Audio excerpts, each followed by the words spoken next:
అమరులు కావడం అని చెప్పనేటువంటిది ఇంకా కొనసాగుతున్నటువంటి వరుస నష్టాల దృష్టిలో పెట్టుకొని ఇంకా మనం లేట్ చేయడం ఏ రకంగా కూడా సరి అయినటువంటిది కాదు అని చెప్పని ఈ స్టేట్మెంట్ను మనం విడుదల చేయాలి అనేటువంటిది అనుకొని దేనికైనా సిద్ధపడదాం, నష్టాలకు సిద్ధపడదాం. ఇక ఆ మేరకు బదనాం అవుతాం అనేటువంటి తెలుసు.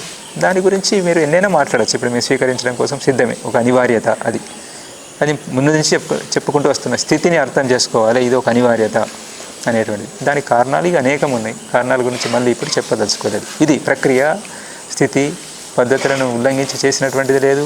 సాధ్యమైనంత మేరకు మేము మ్యాక్సిమం ఒక పద్ధతి ప్రకారంగా పోవడం కోసం ప్రయత్నం చేసి ఉన్నంతలో ఈ రోజున్న పరిస్థితుల్లో ఏవైతే మనం అమలు చేయగలుగుతామో దానికి అనుగుణంగా పోవడం కోసం ప్రయత్నం చేసినాం. ఇది నేను పార్టీ కామ్రేడ్స్కు చెప్తున్నటువంటిది. మీరు దీన్ని గమనించాలి అని చెప్పని, దృష్టిలో పెట్టుకోవాలి, పరిశీలించండి. గద్దారులు అని చెప్పనేటువంటి, ద్రోహులు అని చెప్పనేటువంటి వరకు సరే అంటారు. ఇక విప్లవానికి ఇట్లా రావడం ద్వారా కలిగేటువంటి నష్టము అనేటువంటిది వేరు వేరు అభిప్రాయాలు ఉంటాయి. మేము ఒకటి ఆలోచిస్తున్నాం, వాళ్ళు ఒకటి ఆలోచిస్తున్నారు, ఓకే అనొచ్చు. కానీ దానికి మించి కోవట్టులు అని చెప్పనేటువంటి ఆరోపణ ఏదైతే చేస్తున్నారో అది సరైనటువంటిది కాదు. మా ఆచరణ ఏంటి ఇంతకాలంలో, మరి దేన్ని ఆశించి ఇట్లా తయారైనాం మేము? మరి ఇంత ఆచరణ అంతా వదిలిపెట్టి ఏ స్వార్థం మాకు ఈరోజు చివరి సమయంలో వచ్చింది ఇక్కడికి?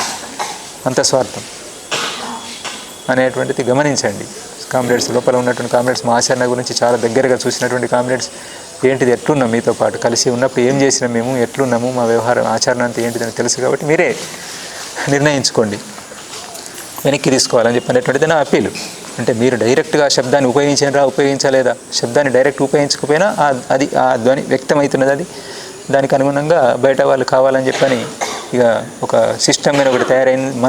మన పార్టీకి ఒక సిస్టంగానే బయట మనం ఏదంటే అది తానా అంటే తందానా అనేలాగా తయారైనటువంటి వాళ్ళు ఎవరైతే ఉన్నారో వాళ్ళు మాట్లాడుతున్నారు కదా. వాళ్ళు వెనక్కి తగ్గాలంటే మీరు మాట్లాడాల్సి ఉంటుంది. దాన్ని వెనక్కి తీసుకుంటే బాగుంటుంది అని చెప్పినటువంటిది నేను అప్పీల్ చేస్తున్నాను. ఇదొకటి. దాని తర్వాత ఈ ప్రజాస్వామికవాదుల పేరు మీద, మానవ హక్కుల సంఘం పేరు మీద ఉన్నటువంటి వాళ్ళు, మీరు ఎందుకు తొందరపడుతున్నారు? ఎందుకు తొందరపడి ఇట్లాంటి ఆరోపణలు చేస్తున్నారు? మీరు పౌర హక్కుల సంఘాల వాళ్ళు కదా. పౌర హక్కుల సంఘాల వాళ్ళు ఏ నిర్ధారణ లేకుండా మాట్లాడడం సరి అయినటువంటిదేనా? మేము అందుబాటులో ఉన్నాం కదా, మమ్మల్ని కలవండి. మీరు ఫస్ట్ వీళ్ళందరినీ కలవండి, కలిసి నిర్ధారణ చేసుకోండి. అక్కడ ప్రజలను కలవండి, మేము ఉన్నటువంటి ప్రాంతంలో ఉన్నటువంటి ప్రజలను కలవండి.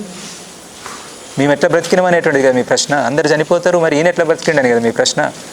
అడగండి, అడిగితే చెప్తారు. ఈయన ఎట్లా బ్రతికిండని చెప్పనేటువంటిది, ఎవరు బ్రతికించుకున్నారు అనేటువంటిది, ఏ ప్రమాదాలకి వెళ్ళి బయటపడ్డాడు అనేటువంటిది వాళ్ళే చెప్తారు మీకు.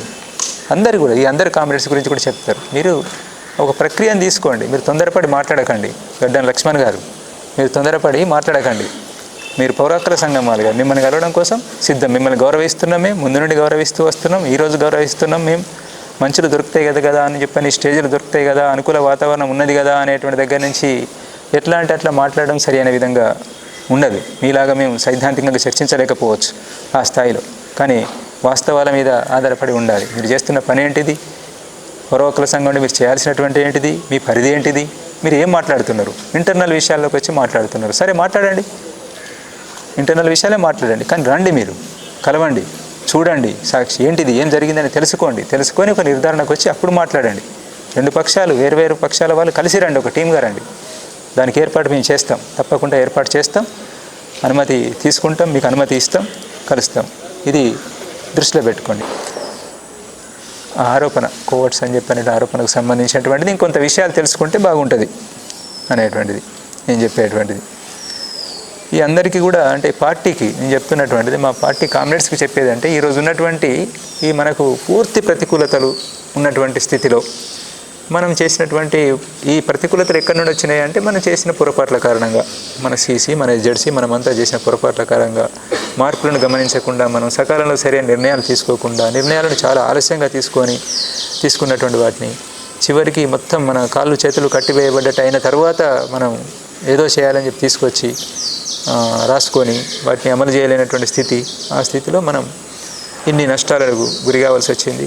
రేపు జరగబోయే నష్టాల గురించి కూడా మనకు అందరికీ ఒక అంచనా ఉంది. దీంట్లో ఎవరికి అనుమానం అనేది లేదు. కొంత ఎక్కువ తక్కువ, కొంత సమయానికి సంబంధించినటువంటి తేడా ఉండొచ్చు, కానీ మనకైతే తెలుసు. బయటి వాళ్ళకి తెలియదు, అది వాళ్ళకి అర్థం కావడం లేదు. వాళ్ళని వదిలిపెట్టేద్దాం, వాళ్ళని పక్కన పెట్టుదాం. కానీ మనకు తెలుసు, మనం చర్చించుకున్నాం, అందరం కూర్చొని చర్చించుకున్నాం, అభిప్రాయాలు పంచుకున్నాం, మనం ఏం చేద్దామనేటువంటి ఆలోచించినాం. అన్నింటిలో మేము భాగమైన మీతో పాటు అక్కడెక్కడ గంభీరంగానే, సీరియస్గానే, వేరే దురుద్దేశము, దుర్బుద్ధి ఎట్లాంటిది ఏమీ లేకుండా స్పష్టతతోటే మనం అన్నీ మాట్లాడుకున్నాం.